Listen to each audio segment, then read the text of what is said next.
we're trying to run the kids here. We're trying to do this for work. And then we're also doing our side, hustle, or we're doing our entrepreneurship. Our schedules are so packed that we just, we're using every little bit of short-term memory that we have. And then eventually that's going to run out.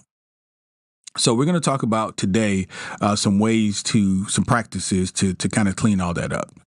Here's what being overwhelmed may look like. Let's say, for example, your day starts off and you're in a messy room. That's your environment.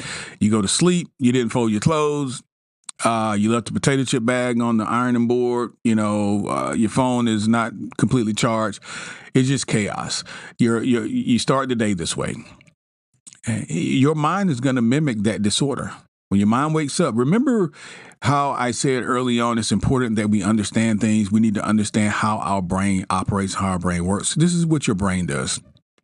Your brain is in charge of making you aware of the things that are important in your environment.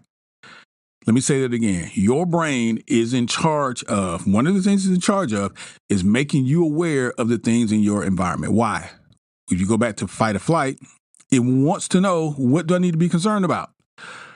Because my number one job is to keep this body alive.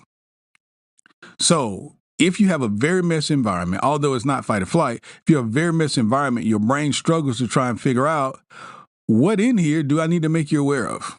That's why you can't find your keys, because your brain's trying to figure out, what is all this stuff? All right. So that's number one. Number two, you scroll social media the first thing in the morning. So many people fall into this trap.